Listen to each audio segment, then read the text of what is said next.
चंद burger family जो औरतूं अचन थियूं जेके पांजू सुथड़ू लाहे करे चोला लाहे करे अंग्रेज साम्राज्य असांजे नमाज़ुन ते पाबंदी न विधी हुई पांजन बूथन ते गडह वारी बूथाड़ी बधी करे ऐं कोरोना जो बहानो बनाए करे 70 साल गुजरी वया पाकिस्तान में तो इस्लामी कानून नाफिज न कयो। मौलाना फजल रहमान जे दौर में जड़े कश्मीर कमेटी जो चेयरमैन है न इंडिया के जरूरत थी जेकॾहिं का औरत इस्लामाबाद में लाइव ते इमरान खान से ॻाल्हाए थी डॉक्टर कादर मसीह के बुधाइण चाहियां थो अयाज लतीफे के बुधाइण चाहियां थो। मजीद ऐसी इस्लामी वीडियो देखने के लिए हमारे YouTube चैनल परवेज पला ऑफिशियल को सब्सक्राइब करें और बेल आइकन को क्लिक कर दें। शुक्रिया। नहमदुहु व नुसल्ली अला रसूलिहिल करीम अम्मा बाद फअऊज़ु बिल्लाहि मिनश शैतानिर रजीम बिस्मिल्लाहिर रहमानिर रहीम इय्याका नअबुदु व इय्याका नस्तईन सदक़ल्लाहुल अलियुल अज़ीम। मुअज़्ज़िज़ व मुकर्रम उलमाए किराम ऐ शुरकाए इश्क़ रसूल सल्लल्लाहु अलैहि वसल्लम कॉन्फ्रेंस हज़रात कॉन्फ्रेंस जे उन्वान के हवाले से मुअज़्ज़िज़ उलमाए किराम अवां जे अॻियां मुफ़स्सिल खिताब कयो आहे। मज़ीद आओ अवां जे ऐं पंहिंजे मेहमान गिरामी मोहतरम मौलाना असदुल्ला कोड़ो साहब जी विच में हायल थियण नथो चाहियां। चंद गुज़ारिशूं अर्ज़ रखे करे पंहिंजी जगह वठंदुसि। हज़रात वतन अज़ीज़ पाकिस्तान हिन वक्त जंहिं सूरत हाल मां गुज़री रहियो आहे जो काल्हो के ॾींहं ते बहावलपुर जे शहर में हिक पीउ ऐं माउ पंहिंजनि ॿिनि बच्चनि खे ज़हर ॾेई करे ऐं पाण बि ज़हर खाई करे मरी विया। मदीने जी रियासत में जामशोरो जी पुल ते पंहिंजनि बच्चनि समेत माउ ट्रपो ॾे थी। हिन मदीने जी रियासत में थर जी अम्मा उमरकोट प्रेस क्लब जे अॻियां पंहिंजनि बच्चनि खे विकिरो करण जा होका ॾे थी त हिननि जो आऊं पेट नथी पाले सघां को मूंखां ई ख़रीद कनि सिर्फ़ पेट जे बदिले में। मदीने जी रियासत में जॾहिं गुरबत लकीर खां बि हेठि वञे बुख ऐं बदहालीअ जी इंतिहा हुजे रोज़ाना सोशल मीडिया जे अंदरां जिथे स्मार्ट लॉकडाउन जे नाले सां क़त्ल आम कयो वञे थो उते दाहूं अचनि थियूं चीखूं अचनि थियूं त निकिरो ॿाहिरि निकिरो। लेकिन असांजो अवाम अञा बि अघूर निंड में आहे। हज़रात अव्हां जे हिन वक़्तु घरनि ऐं अझनि खे बिल्डोज़र ड्राहे रहिया आहिनि ऐं अव्हां तमाशा बीन थी करे उन्हनि खे ॾिसी रहिया आहियो। हज़रात पुलिस रोज़ाना चौराहनि ऐं चौकनि ते माण्हुनि जी तज़लील करे थी पर अव्हां सिर्फ़ु उन्हनि खे ॾिसी रहिया आहियो।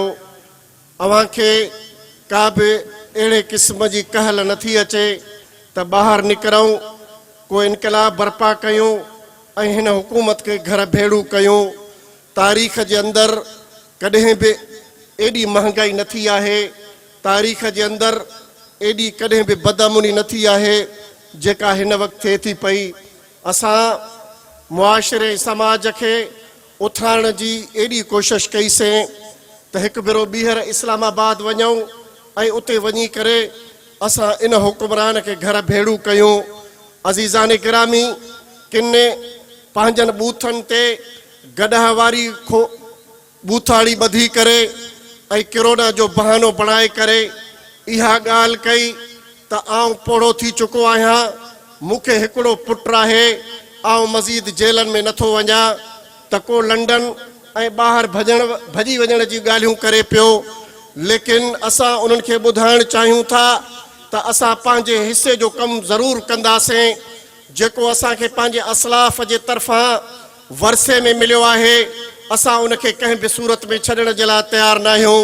अज़ीज़ाने गिरामी, अॼु न बल्कि अॼु खां 15 साल अॻ में इमरान ख़ान जे उन हक़ाइक़ खे माण्हुनि जे अॻियां वाखो कयोसीं, बल्कि मौलाना फज़लुर रहमान न कराचीअ जे हकीम सईद पंहिंजे किताबनि जे अंदरि लिखियो त यहूदी इमरान ख़ान जी सूरत में ईंदो जेको हिन मुल्क जो हाकिम बणिजंदो।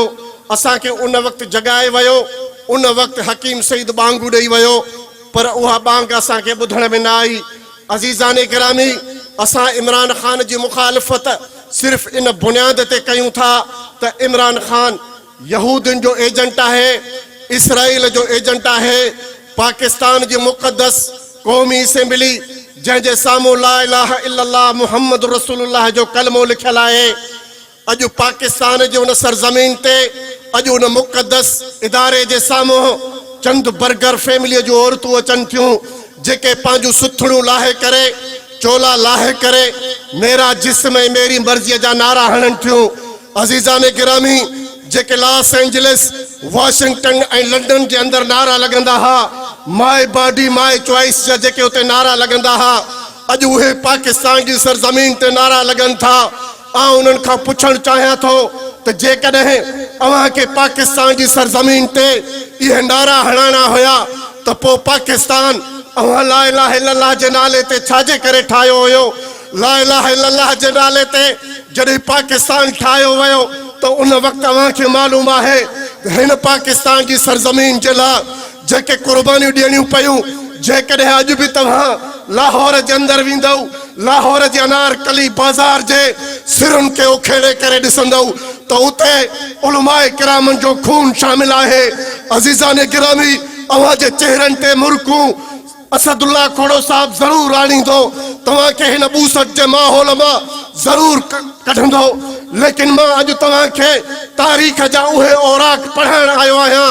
नौजवानो, जेके तव्हां विसारे चुका आहियो, पंहिंजे तारीख़ खे पलटे करे ॾिसो त तव्हांजे असलाफ, तव्हांजे उलमाए किरामनि हिन वतन अज़ीज़ खे हासिल करण जे लाइ जेके लखनि जे तादाद में क़ुर्बानियूं ॾिनियूं हुयूं, सिर्फ़ बादशाही मस्जिद जे सहन ते 80 उलमाए किरामनि खे रोज़ाना फाईअ ते चाढ़े करे सूरनि जे खलुनि में बंदि करे रावी दरिया में लोढ़ियो वेंदो हुयो, जेके अचे करे केटी बंदर खां कढंदा हुया। पीपलाऊ लीगलाऊ, अव्हां हिकु ॾींहुं बि हिन वतन अज़ीज़ खे हासिल करण जे लाइ जेल न विया आहियो, लेकिन मुंहिंजो असलाफ जो मौलाना अबुल कलाम आज़ाद जो हर 14 ॾींहं जेल में गुज़रियो आहे। ज़िंदगीअ जा 14 साल जेल कटे थो पियो। उबैदुल्ला सिद्दी 23 साल जलावत जी ज़िंदगी गुज़ारे थो। शेखुल हिंद रहमुल्ला दुनिया जी बदतरीन सज़ा, कारे पाणी जी सज़ा खाई करे अचे थो पियो। अज़ीज़ाने गिरामी, अॼु हिन वतन अज़ीज़ जे अंदरि उलमाए किरामनि जूं चिथड़ूं उॾायूं वञनि थियूं पियूं। अॼु हिन वतन अज़ीज़ ते मस्जिद जा महराब, मस्जिद जा गुंबद ठाठा वञनि था। मां उन्हनि खां पुछणु चाहियां थो, अंग्रेज़ साम्राज्य असांजे नमाज़ुनि ते पाबंदी न विधी हुई, अंग्रेज़ साम्राज्य असांजे रोज़नि ते पाबंदी न विधी हुई, लेकिन हिन वतन अज़ीज़ खे हासिल करण जे लाइ अॼु जेकॾहिं तू नमाज जी इजाज़त ॾे थो, तू रोज़े जी इजाज़त ॾे थो, त अंग्रेज़ खां मथे तू कमु न कयो आहे, बल्कि तू हिन वतन अज़ीज़ में 24 अगस्त खां अॻु में उन मीनारे पाकिस्तान ते करारदादे पाकिस्तान में तू वायदो ऐं वचन करे वियो है त मां पाकिस्तान में इस्लामी निज़ाम नाफ़िज़ कंदुसि। 70 साल गुज़री विया पाकिस्तान में, तो इस्लामी कानून नाफ़िज़ न कयो, तो कॾहिं सोशलिज़म जूं ॻाल्हियूं कयूं, कॾहिं कम्युनिज़म जूं ॻाल्हियूं कयूं, त कॾहिं पाकिस्तान जे अंदरि तो सरमाएदाराना निज़ाम खे नाफ़िज़ करण जूं कोशिशूं कयूं आहिनि। पाकिस्तान जेकॾहिं इन जे लाइ हासिल कयो वियो हो त ॿुधायो तव्हां पाकिस्तान जे अंदरि अॼु ग़रीबनि खे जंहिं बुख ऐं बदहालीअ में तव्हां धिके रहियो आहियो। नौजवानो, पंहिंजी तारीख़ जो मुतालियो कयो। पूरी दुनिया जे अंदरि जेकॾहिं को मुल्क टुटो आहे त उनजी मईशत जॾहिं तबाह थी आहे तॾहिं उहो मुल्क टुटो आहे। अॼु पाकिस्तान जेको इराक जे अवाम जे लाइ, जेको लीबिया ऐं अरब अमारात जे अवाम जे लाइ, जेको ईरान ऐं मलेशिया इंडोनेशिया जे अवाम जे लाइ हिकु एटमी ताक़त बणिजी करे पूरी उम्मत मुस्लिमा जे लाइ सहारो बणियो आहे। इदारनि वारो, मां तव्हांखे ॿुधाइण चाहियां थो, पाकिस्तान टुटण जे तरफ़ वञे थो पियो। पाकिस्तान मईशत जी तबाही थी वई आहे ऐं हाणे पाकिस्तान खे बचाइण तव्हांजे वस में न आहे। असां ही वतन अज़ीज़ वॾियुनि क़ुर्बानियुनि खां पोइ हासिल कयो आहे। इन ते बिलावल खे रहम नथो अचे, इन ते कंहिं ॿिए धुर खे रहम नथो अचे, छाकाणि उन्हनि जी तारीख़ हिन वतन अज़ीज़ जी स्ट्रगल में का बि कान्हे का। लेकिन असांजे असलाफ पंहिंजूं क़ुर्बानियूं ॾेई करे, पंहिंजा बच्चा कोहराए करे ही वतन हासिल कयो हुयो। इनखे असां तव्हां भुगड़नि जे मुठ में विकिरो करण न ॾींदासीं। जेको तो कश्मीर खे इंडिया जे हवाले कयो, मूंखे ॿुधा मौलाना फज़लुर रहमान जे दौर में जॾहिं कश्मीर कमेटीअ जो चेयरमैन आहे, न इंडिया खे ज़रूरत थिए थी, न पाकिस्तान जे लीडर खे ज़रूरत थिए थी जो कश्मीर जे खे फिक्र करे। लेकिन अॼु कश्मीर हिन इमरान खान खपाए चुको आहे। अज़ीज़ान गिरामी, ही कहिड़ो वतन अज़ीज़ तो मूंखे वठी ॾिनो आहे जो जेको कुतो घर मां निकिरे थो उहो कॾहिं साहबा किराम ते, कॾहिं साहबा किराम जी तौहीन करे थो, कॾहिं रसूल करीम जी तौहीन करे थो, कॾहिं अल्लाह जी गुस्ताखी करे थो पियो। लेकिन ही वतन अज़ीज़ अल्लाह जी गुस्ताखी जे लाइ हासिल कोन कयो हुयोसीं। तुंहिंजो आइन हरकत में नथो अचे पियो। जेकॾहिं का औरत इस्लामाबाद मां लाइव ते इमरान खान सां ॻाल्हाए थी ऐं उनखे पंहिंजो आईनो ॾेखारे थी, सुबुह जो इदारा उनखे खणी वञनि था, उनखे अगवा करे वञनि था पिया। हर आए ॾींहं ते पाकिस्तान जे जेके दुश्मन आहिनि उन्हनि खे तूं मिसपर्सन करे थो पियो, अगवा करे वञी करे कंहिं ढेरनि ते उछलाए छॾे थो। मां तोखां क्वेश्चन पुटअप नथो कयां पियो। मुल्क जे दुश्मननि खे अहिड़ी सज़ा मिलणु घुरिजे। लेकिन मूंखे ॿुधा, जेको अल्लाह ऐं अल्लाह जे रसूल जो बाग़ी बणियो आहे उहो पाण खे अदीब ऐं दानिशवर चए थो तुंहिंजो कानून ख़ामोश आहे। ॿुधाए छॾ, पाकिस्तान जे हिन आइन जे पहिरें फ़ुक़रे में लिखियलु आहे त असल मालिक वतन जो अल्लाह आहे, अल्लाह जी हाकिमियत हूंदी। अॼु पाकिस्तान जे आइन जे पहिरें फ़ुक़रे ते इन्हनि दानिशवरनि हमलो कयो आहे। मां उन्हनि खे ॿुधाइण चाहियां थो पियो, डॉक्टर कादर मसीह खे ॿुधाइण चाहियां थो, अयाज़ लतीफ़े खे ॿुधाइण चाहियां थो त ॿुधी छॾिजां, जेकॾहिं धरतीअ ते को ॾुखियो ॾींहुं अचे थो पियो, राशिद महमूद चीखे थो पियो, तोसां कुल्हे में कुल्हो मिलाए करे धरतीअ जे अंगनि ऐं नंगनि जी हिफ़ाज़त करे थो पियो। लेकिन अॼु अल्लाह जे दुश्मन, अल्लाह जे रसूल जा दुश्मन अॼु बाज़ारुनि जे विच में बीही करे हमले आवर थियनि था। तूं उन जो पासो वठे थो पियो त ॿुधी छॾिजां, बलोचिस्तान जो कौम परस्त MNA थिए थो पियो, कैपिटल जो पख्तूनख्वा जो कौम परस्त MPA थिए थो, सिंध जा कौम परस्त तव्हां काउंसलर जी सीट बि नथा कढो, तव्हां हिकिड़ी मामूली जीत बि नथा जीती सघो, सिर्फ़ मज़हबी दुश्मनी जे करे। बलोचिस्तान जो कौम परस्त मज़हब जे खिलाफ कोन्हे को, पख्तून कौम परस्त मज़हब जो खिलाफ कोन्हे को। अॼु उहे पंहिंजे इलाइक़नि में क़ौमुनि जी नुमाइंदगी एवाने बाला एवाने ज़रीमी कनि था। लेकिन तूं हमेशा हिन क़ौम खे कामरेड जे नाले सां हुनजी उबती खलला थी आहे, हुन जो रत चूसियो आहे। नूरी आबाद जूं फैक्ट्रियूं इंडस्ट्रियूं तुंहिंजी भत्ता खोरीअ जे करे तबाह थी वियूं। कासिमाबाद खे खंडरात में तुंहिंजे भत्ता खोरिन जे करे अॼु हैदराबाद दुनिया जो वॾे होशियार हूंदे बि अॼु उहो नथो कामयाब थी सघे, नथो तरक़ी करे सघे। तव्हां पंहिंजा रवैया तब्दील कयो। हिन सिंध धरतीअ ते जेकॾहिं आईंदा तव्हांखे का जंग करणी आहे त ज़मानत ॾियणी पवंदी।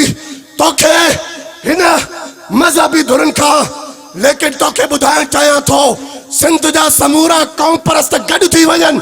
अॼु गोज़े जे हिन ईदगाह जेतिरा बि माण्हू गॾु नथा करे सघनि, जेका हिकिड़ी शख्सियत हिक इलाइक़े जो रहनुमा हाफ़िज़ जन ख़ान जी काल ते एतिरा गॾु थियनि था। क़ौम परस्तो पंहिंजे रवैयनि में तब्दीली आणियो। जेकॾहिं तव्हां पंहिंजे रवैयनि में तब्दीली न आंदी त ॿुधी छॾिजांइ, असांजा चप लबरेज़ थी चुका आहिनि ऐं असां खां बर्दाश्त न थी सघंदो।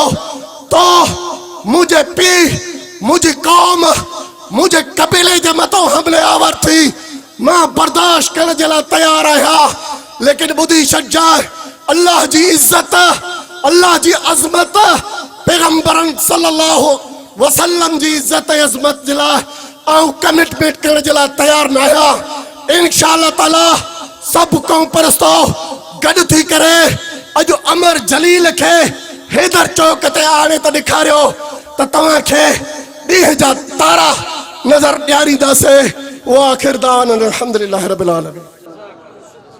मजीद ऐसी इस्लामी वीडियो देखने के लिए हमारे YouTube चैनल परवेज़ पल ऑफिशियल को सब्सक्राइब करें और बेल आइकन को क्लिक कर दें। शुक्रिया।